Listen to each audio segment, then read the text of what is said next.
El siguiente tema en particular es de relevancia muy, muy buena porque es un tema que vemos comúnmente en nuestro consultorio.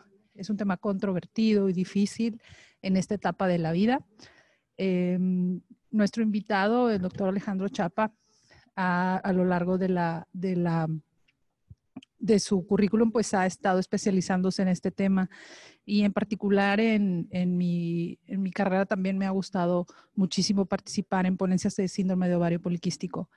Insisto, es un tema difícil, todo lo vemos diariamente en la consulta y poder definir un diagnóstico apropiado de un manejo, pues es de lo que nos va a hablar el doctor Alejandro. Le voy a pasar el micrófono a la doctora Claudia para que nos haga su presentación. Gracias, Liz. Pues qué gusto me da a mí en lo particular el poder presentar a nuestro profesor titular de este simposio y bueno, el cual he tenido el privilegio de tener cerca a lo largo de muchos años como profesor que ha ido abriendo camino en el área precisamente de ginecología y en particular de ginecología de la adolescencia. Ha sido un gusto siempre el colaborar con su amable apoyo y generosidad siempre para organizar ponencias, traer profesores extranjeros que van abriendo camino en este tema aquí en México y me atrevería a decir que en general en Latinoamérica.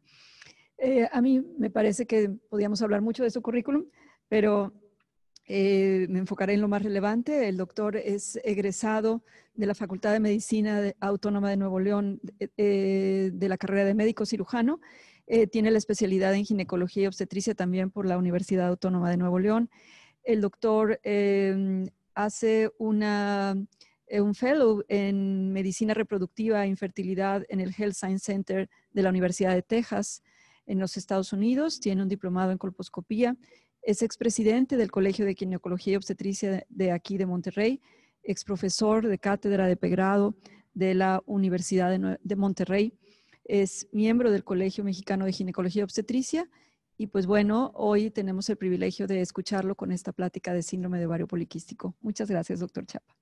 Muchas gracias, doctora Elizabeth Frausto y doctora Claudia Hernández por sus amables palabras. Y pues bueno, daremos inicio a esta plática sobre el síndrome de ovario poliquístico, que efectivamente pues a la fecha sigue siendo un tema de mucha controversia debido a que efectivamente los problemas de los criterios diagnósticos fueron elaborados para pacientes adultas y los criterios diagnósticos para pacientes adolescentes siguen estando todavía en mucha controversia.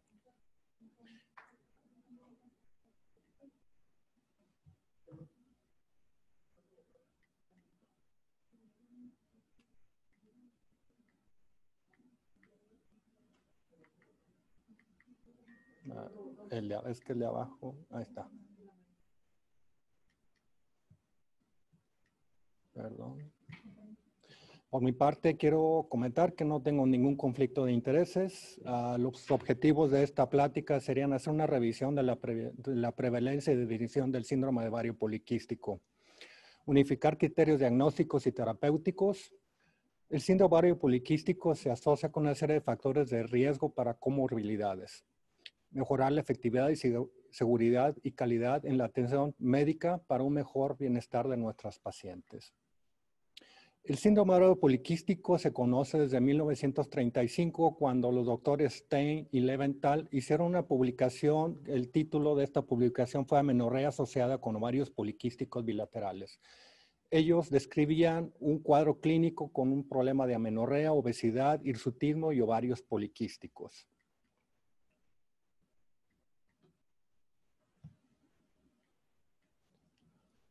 Como conceptos generales hay que tomar en cuenta que el síndrome de ovario poliquístico es un trastorno endocrino metabólico. Su origen, aunque es desconocido, se le ha atribuido un problema de origen genético. Se ha descubierto que existe un gen receptor para la insulina, específicamente el cromosoma 19p13.2, que participa en la patogénesis. Y también se ha descubierto que 40% de las pacientes adolescentes con síndrome ovario poliquístico desarrollan una resistencia a la insulina y un hiperandrogenismo. La prevalencia de este problema es de un 4 a 7% de la población mundial y las referencias bibliográficas es que en México es de un 6%. 60-70% de las pacientes con este síndrome presentan hiperandrogenismo. El hallazgo solo de ovarios poliquísticos por ultrasonido no es diagnóstico del síndrome y es un hallazgo común en las adolescentes. Es importante recalcar que este problema presenta dificultades diagnósticas por su gran variabilidad de manifestaciones clínicas y de laboratorio. Como se comentó anteriormente por la doctora Nadia y haciendo referencia a lo que comentaba de la Organización Mundial de la Salud, en México el porcentaje de adolescentes de 12 a 17 años, específicamente de mujeres, son 6.5 millones de mujeres. Y esto quise traerlo a colación simplemente por la gran porcentaje y cantidad de población adolescente y que estos adolescentes posteriormente se van a convertir en adultos jóvenes que precisamente, además asociado con los grandes problemas que tenemos en México de obesidad, tanto en la infancia y en la etapa adulta, pues veremos que este síndrome es un problema bastante frecuente en nuestra consulta médica. También es importante recalcar que este problema tiene secuelas y riesgos y generalmente se le ha asociado con problemas de diabetes mellitus, enfermedad cardiovascular e hipertensión arterial, dislipidemias y obesidad. Y estos cuatro en conjunto pues vendrían formando lo que conocemos como el síndrome metabólico. También se le ha asociado con problemas de infertilidad, cáncer de endometrio y sangrados uterinos anormales. Los criterios diagnósticos del síndrome ovario poliquístico, como comenté, fueron elaborados para pacientes adultas. Desde 1990, el Instituto Nacional de Salud en los Estados Unidos venía reportando prácticamente los criterios diagnósticos y se basaban, si revisamos esta diapositiva o este slide, vemos que el Instituto Nacional de Salud, posteriormente en el 2003 con los criterios de Rotterdam, que junto con las dos asociaciones que fueron la Asociación de Medicina Reproductiva en los Estados Unidos y la Asociación de Medicina Reproductiva Europea, hicieron los criterios diagnósticos basándose precisamente en el hiperendocrinismo y cuando se presentaban dos de los tres criterios diagnósticos, llámese hiperandrogenismo, anovulación y la morfología de ovarios poliquísticos, dos de estos tres problemas hacían el diagnóstico de síndrome de ovario poliquístico. Posteriormente, la Sociedad de Exceso de Andrógenos, junto con la Sociedad de Ovarios Poliquísticos, también comentaban y hicieron sus criterios diagnósticos basándose en que debería haber un hiperandrogenismo clínico bioquímico junto con uno de los otros dos problemas que podrían ser trastornos de oligoanovulación o la presencia de morfología de ovario poliquístico.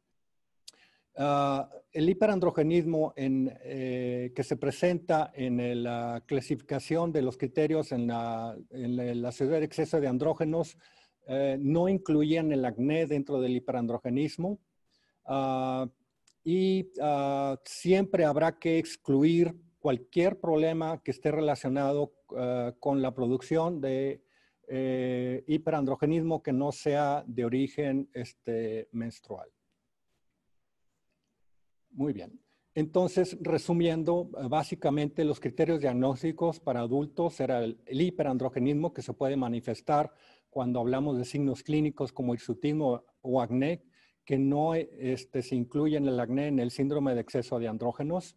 La hiperandrogenemia, que son los signos bioquímicos, que es el índice de lo que se puede medir midiendo los andrógenos libres en base a la testosterona libre. Y el nivel de corte es mayor o igual a 4.5 y cuando es mayor de esto se le considera como una hiperandrogenemia y niveles altos de sulfato de dehidroepiandrosterona y androstenediona. Y alteraciones de los ciclos menstruales, ya sea que se presenten como un oligo, menorrea o una ovulación, y la presencia de los ovarios poliquísticos, que más adelante mencionaré cuáles son las características de estos criterios. Existen muchos fenotipos que se han descubierto a través de los diferentes criterios diagnósticos. Si vemos y revisamos esta diapositiva, vemos que la clasificación de las tres sociedades que nos han hecho criterios diagnósticos, vemos que todos incluyen prácticamente los problemas de que ya habíamos comentado, el hiperandrogenismo. Y van a variar los fenotipos dependiendo si se presenta o no algún problema de hirsutismo, algún trastorno de oligoanovulación o la morfología de los ovarios poliquísticos, y es lo que hace la diferencia de los fenotipos diferentes. Tratando de simplificarse la diapositiva anterior, salieron estas publicaciones más recientes tratando de poder resumir un poco cuáles son los criterios diagnósticos del síndrome. De tal manera que tenemos 4 fenotipos. El tipo 1 es el clásico. El tipo 2 es un síndrome ovario poliquístico clásico. Otro que se llama el 3 con el ovario poliquístico ovulatorio. Y el 4 que es con una paciente con ovario poliquístico normoandrogénica. Quiero aclarar que la Sociedad de Exceso de Andrógeno solamente reconoce los fenotipos con hiperandrogenismo, de tal manera que el fenotipo 4 no lo incluiría a esta sociedad. Y según los criterios también llama la atención que el fenotipo 3 presenta prácticamente ovulación normal, ovarios normales. Sin embargo, los fenotipos 1 y 3 son los que mayormente presentan a largo plazo problemas de resistencia a la insulina y problemas de síndrome metabólico y trastornos de obesidad por consecuencia. En esta gráfica vemos que ya han sido publicados criterios diagnósticos para pacientes adolescentes, o estos son los criterios diagnósticos. Vemos un diagnóstico clásico del síndrome ovario poliquístico con los criterios que hayamos comentado, el no confirmado y los otros dos que no son posibles durante la adolescencia debido a que en el tercero vemos que se presenta una anovulación crónica. Sabemos que las adolescentes pueden tener trastornos anovulatorios, sin embargo no es crónico.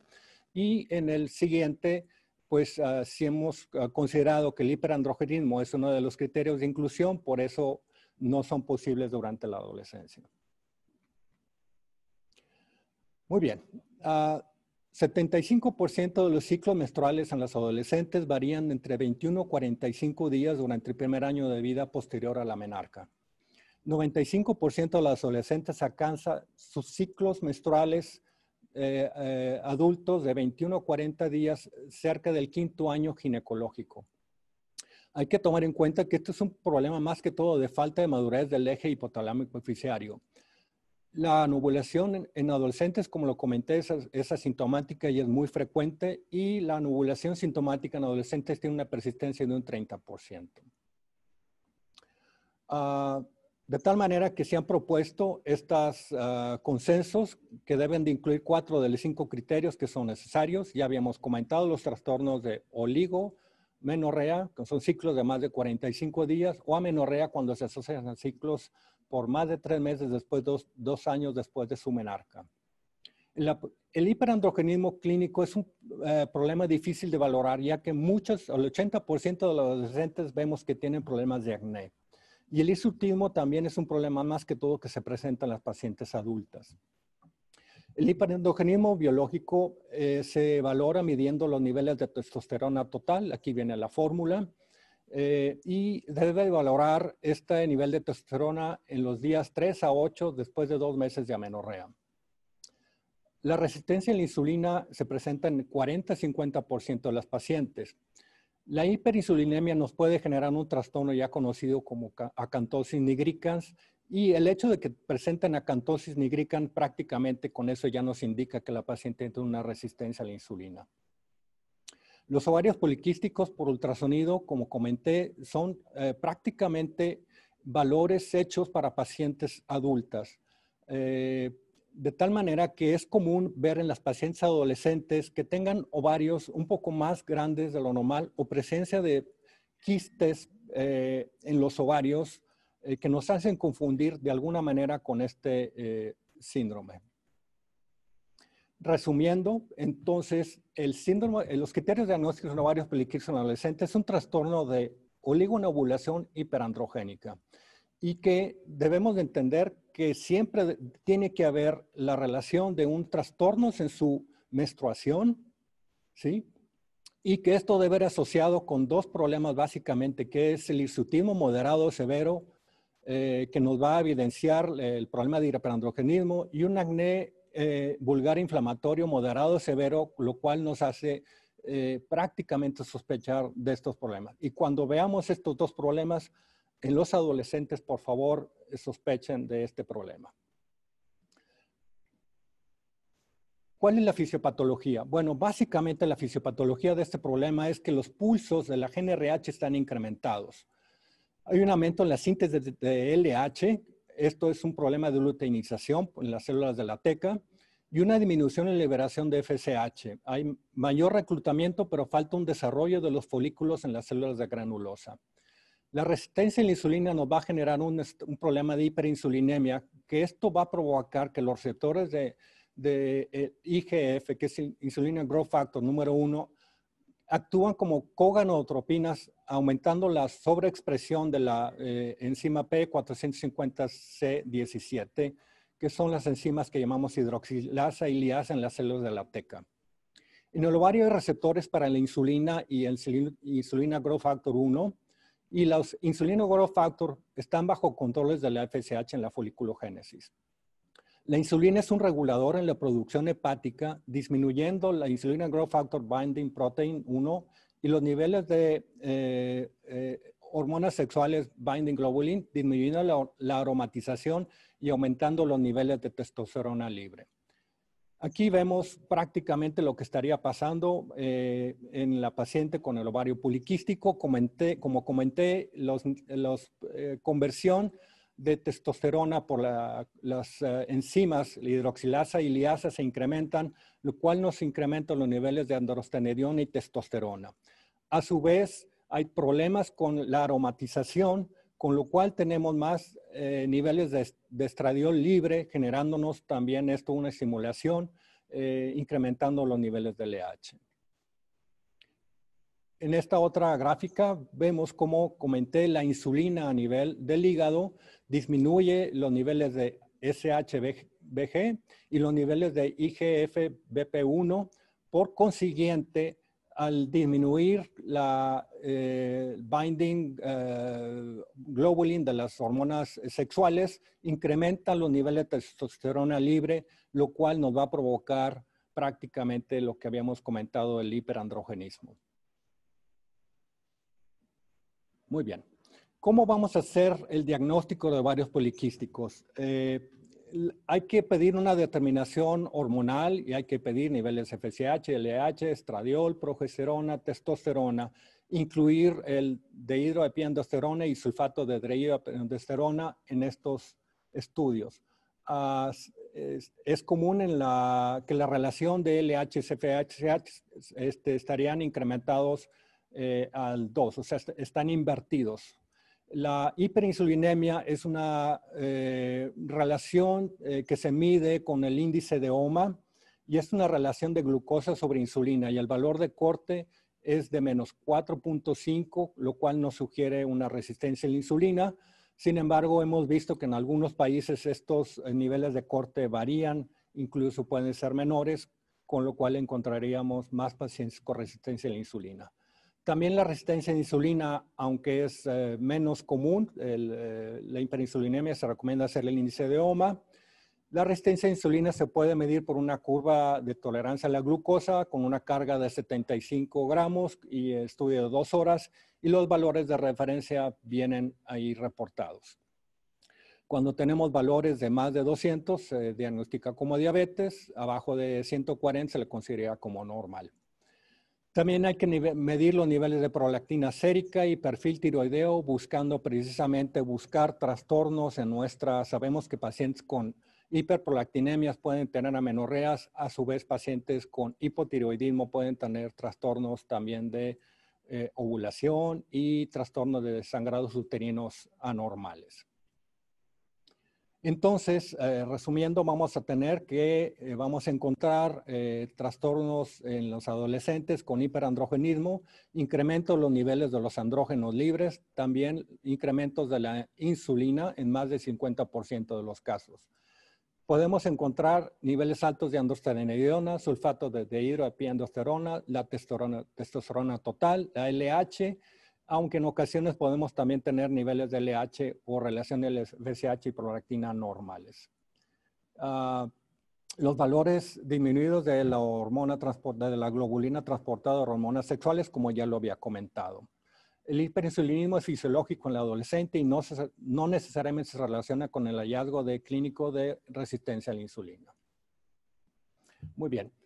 Entonces, el hiperandrogenismo se va a manifestar básicamente, como comenté, en 80% de nuestros adolescentes y el hirsutismo se presenta en las adultas en el 75% de los casos. Para esto, para valorar precisamente el hiperandrogenismo, se sigue utilizando el score de Ferriman-Gallwey, en el cual divide en 9 regiones la superficie corporal con un puntaje del 1 al 4. Valores incrementados de 6 a 8 se consideran como positivos. A continuación muestro cómo esta clasificación de Ferriman-Gallwey, vemos las 9 regiones y el puntaje del 1 a 4. Con respecto al acné, en el caso de la parte superior de esta filmina, vemos cómo los acnés se dividen en leve, moderado, severo y quístico. Sin embargo, existe una nueva clasificación de puntaje para adolescentes en las cuales, como lo comenté al inicio de mi plática, dos cosas nos van a importar con respecto al acné. Cuando se presenta en forma de moderada, severa, esto es con la presencia de 11 a 25 comedones o lesiones inflamatorias o severas, nos van a hacer el diagnóstico de acné, tomando en cuenta que 80% de las pacientes adolescentes presentan problemas de acné. Muy bien. La resistencia a la insulina, ya lo comenté, esto se valora por el índice de OMA. La incidencia de obesidad en pacientes con ovarios poliquísticos es desde entre 50 y 75%. La resistencia a la insulina, el ovario poliquístico de obesidad se presenta en el 62 a 75% de las pacientes. Entre 7.5 y 10% de las pacientes con síndrome ovario poliquístico desarrollan diabetes mellitus tipo 2.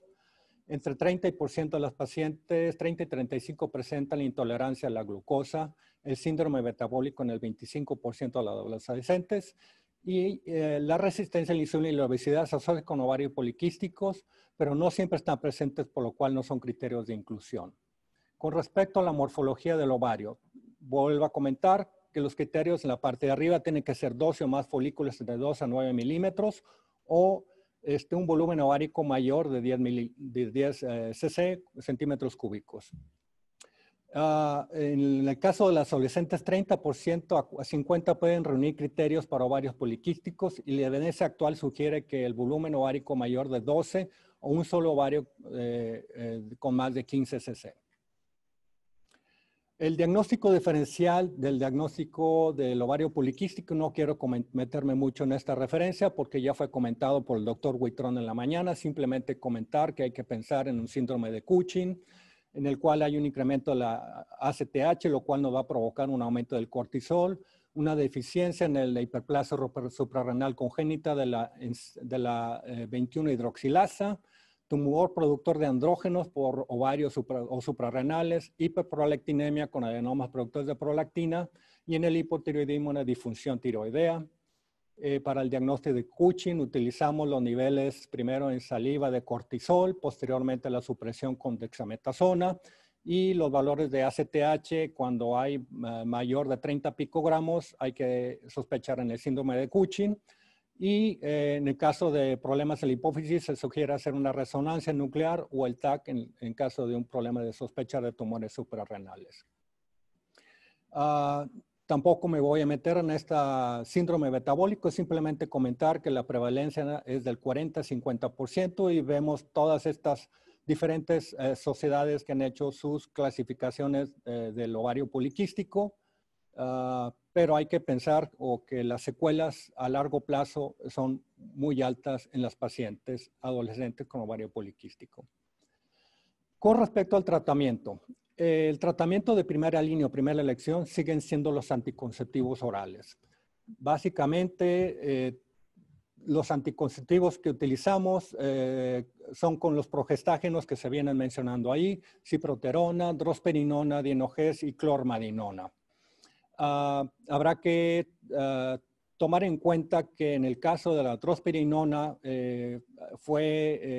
hubo un warning hecho